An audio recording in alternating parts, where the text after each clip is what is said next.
Hello. તો આપણે જેમ પહેલા વાત થઈ હતી કે હું તમને મારી ફેવરેટ રેસીપી બતાડવાની છું, તો એ છે મારી ફેવરેટ રેસીપી છે વઘારેલો રોટલો. ઓકે, તો હવે એની માટે સૌથી પહેલા આપણે શીખવું પડશે રોટલો ઘડતા.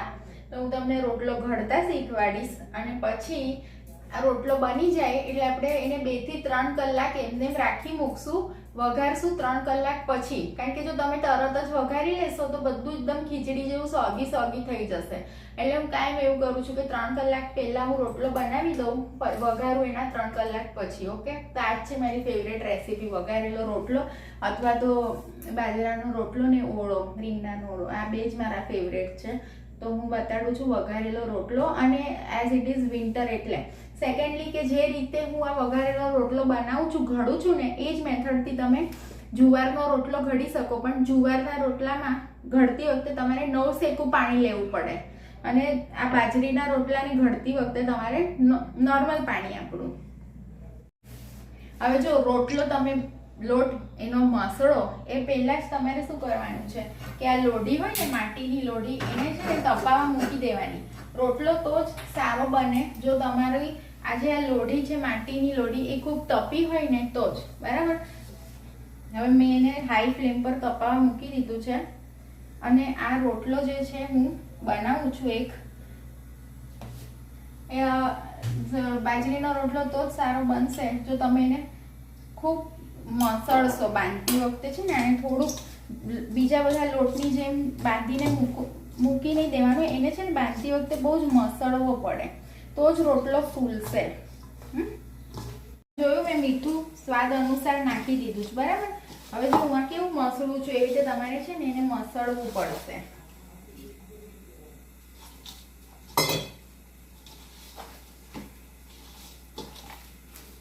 ખૂબ મસળો ને તમે તો જ રોટલો સારો બનશે, ફૂલશે, નહીતર નહીં ફૂલે.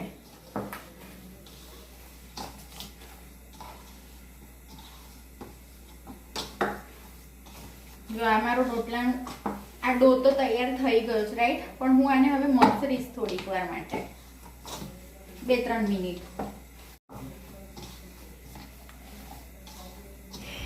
ત્યાં સુધી આ લોઢી બી તપી જશે.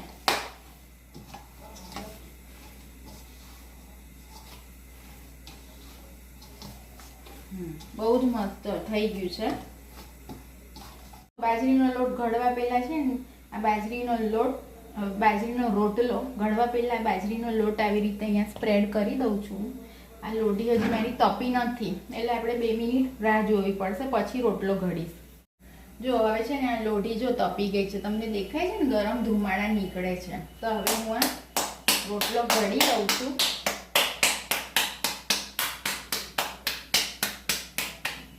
આટલું કર્યું. હવે અહીંયા ઘડવાનું આ પોર્શન છે ને મારા હાથનો, આ પોર્શન એનાથી ઘડવાનો, આંગળીથી નહીં.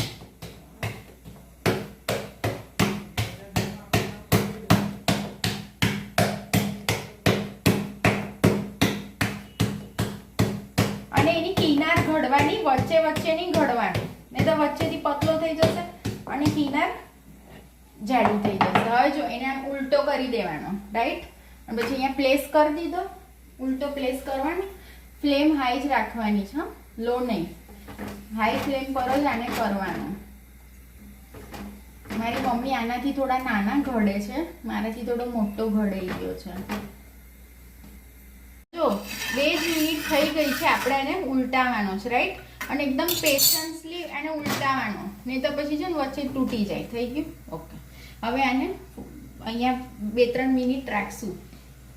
હજી જો આ રોટલો થતા વાર લાગશે ત્યાં સુધી હું થોડું કિચન વાઇન્ડ અપ કરી લઉં છું. બરાબર. હવે જો 3 થી 4 મિનિટ થઈ ગઈ છે, આપણે આને આવી રીતે ધીરે ધીરે બધી બોર્ડર આમ ઉખાડી લેવાની. પછી આને જો થઈ ગયો છે, હવે ઉલટાવાનો. હવે છે ને આમ પ્લેસ કર્યો, 2 મિનિટમાં આ એકદમ ફૂલશે. બસ, પછી આપણે એને લઈ લઈશું અને એનું પડ છે ને આપણે આમ આખું પડ ઉખાડવું જોઈએ ઉપરનું. જ્યારે હું એને પલટાવીને ડીશમાં લઈશ ને તમને હું બતાડીશ કે આખું પડ હું ઉખાડી લઈશ. બરાબર. આમ ખુલવું જોઈએ તો સમજવાનું કે રોટલો પરફેક્ટલી ઘડાયો અને પરફેક્ટલી બન્યો. તમે જોવો છો કેવું ફૂલે છે. જો રોટલો ફૂલે છે ને મારો બધેથી, એવી રીતે એમ ફૂલવો જોઈએ. બરાબર. હવે જો છે ને આ બધેથી ફૂલે છે, રાઈટ. હવે આ થઈ ગયો છે. આખી પ્રોસેસ મેં હાઈ ફ્લેમ પર કરી હતી, રાઈટ. જો તમને એવું લાગે ને કે બહુ જ ફ્લેમ હાઈ છે ને લોડી બહુ ગરમ થઈ ગઈ છે, તો તમારે મીડિયમ ટુ હાઈ ફ્લેમ પર પણ કરાય. ઓકે. હવે હું એને અહીંયા લઈ લઉં છું. હવે હું હમણાં બસ થોડીક વાર પછી એક નાઈફથી આનું આ સાઈડથી બધું પડ છૂટું પાડી દઈશ. જો આમાં નાઈફ જો તમે આખું પડ નીકળે છે ને, આવું તમારું નીકળવું જ જોઈએ, તો જ સમજવાનું કે એ રોટલો પ્રોપરલી બન્યો છે.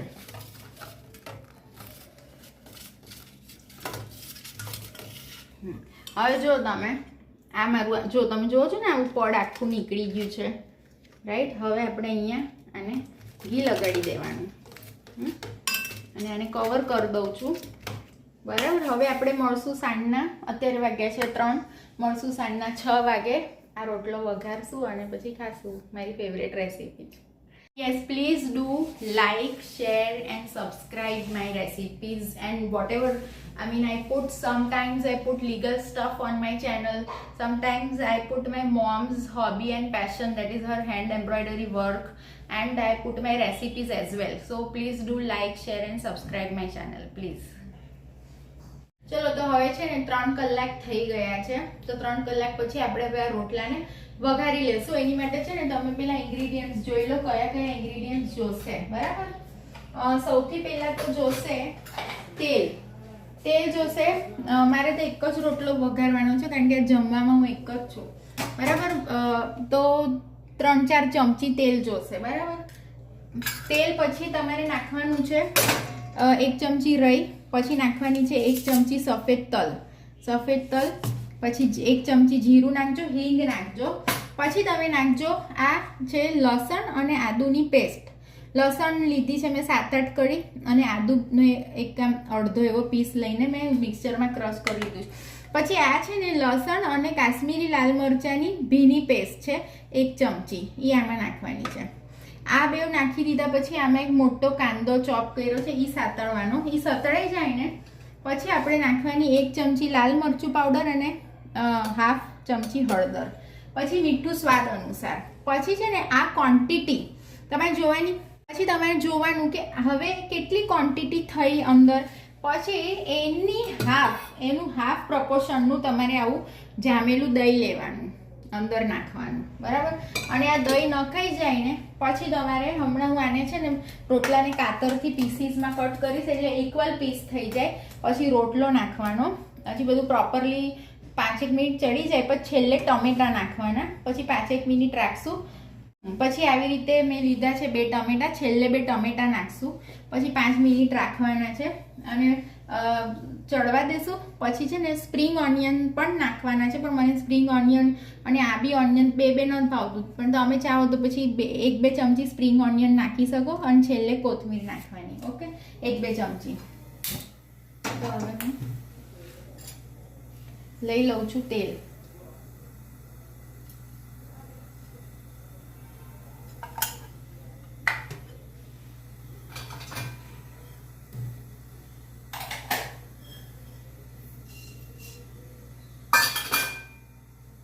રાઈ ફૂટે પછી આગળની પ્રોસેસ આવી રીતે છે ને તમારે કાતર લઈને કાપી લેજો એટલે ઇક્વલ કપાય. હજી રાઈ ફૂટી નથી ત્યાં સુધી હું કાપી લઉં. હવે નાખશું 1 ચમચી તલ, પછી નાખશું જીરું 1 ચમચી જીરું, પછી આ 1 ચમચી આદુ લસણની પેસ્ટ. આ નખાઈ જાય ને જેવી. પછી આ તમારે ભીની લસણની પેસ્ટ છે જેમાં મેં કાશ્મીરી લાલ મરચું નાખ્યું છે, એ નાખી દેવાની 1 ચમચી.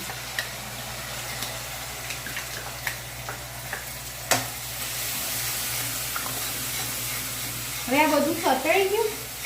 હવે આપણે લઈશું એક મોટો કાંદો ચોપ કરેલો, આમાં નાખવાનો.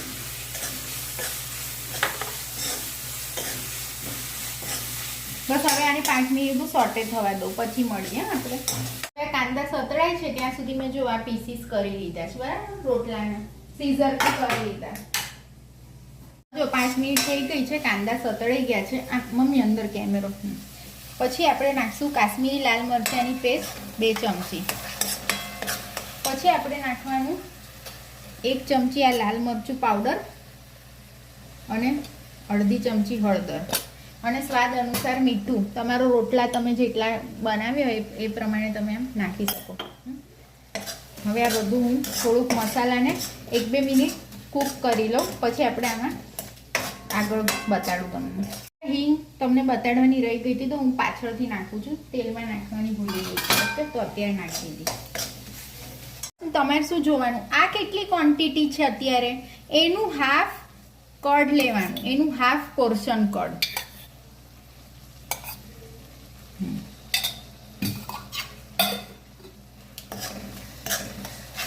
અને આને હલાવવાનું. બરાબર,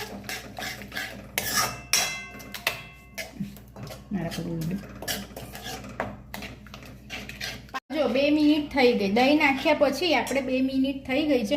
હવે એક્ઝેક્ટ દહીં નાખો ને એના પછી તમારે આ રોટલાના હાફ પીસ નાખવાના. પહેલા હાફ પીસ નાખવાના, બધા એકસાથે નથી નાખવાના. પહેલા તમારે અડધા પીસ નાખવાના, પછી બીજા અડધા પછી નાખવાના છે. હવે આને 2 મિનિટ આપણે થવા દેશું. બરાબર, આ રોટલા નાખ્યા પછી છે ને 2 મિનિટ થઈ ગઈ. હવે આપણે નાખી દેવાના છે એક સાથે. મેં આ છે ને 2 નાના ટમેટા લીધા હતા, એ આપણે સાથે નાખવાના. બરાબર, ટમેટા સાથે નાખવાના. રોટલાના પીસીસ પહેલાં હાફ નાખવાના અને પછી પાછળથી હાફ નાખવાના છે, પણ ટોમેટો એકસાથે નાખી દેવાના, ચોપ ટોમેટોસ. ઓકે, હવે આ થાય છે, આને થતાં હવે 2 મિનિટ જેવું થશે. બરાબર, પછી આપણે મળીએ. હવે જો આ સ્ટેજ પછી તમે સ્પ્રિંગ ઓનિયન નાખવા હોય ને તો નાખી શકો, એ બી 2-3 ચમચી. પણ મને બધું કાંદા નથી ભાવતું, તો હું આ સ્પ્રિંગ ઓનિયન નથી નાખતી. હવે જો આ ટમેટા નાખ્યા પછી 5 મિનિટ મેં સતળાવા દીધું છે. 5 મિનિટ થઈ ગઈ છે, ટમેટા ચડી ગયા હશે. હવે બાકીના જે અડધા રોટલાના ટુકડા છે ને એ પાછળથી નાખવાના. એટલે શું, ખાવામાં તમને રોટલાના ટુકડા પણ આવે, ક્રન્ચી રોટલાના ટુકડા ખાવામાં આવે. એટલે એને પાછળથી વાહેથી મેં થોડાક નાખ્યા. અને આ કોથમીર.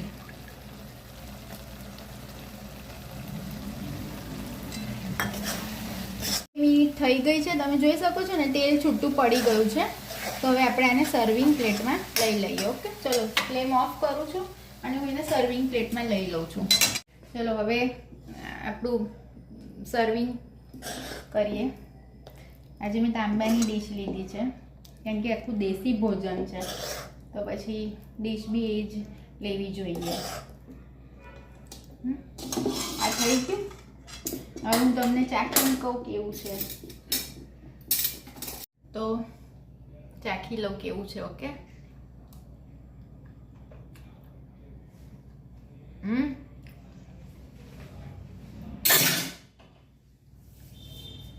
લાજવાબ. મારી મેથડથી બનાવજો, બહુ જ મસ્ત બનશે. Okay, bye, have a nice day. By.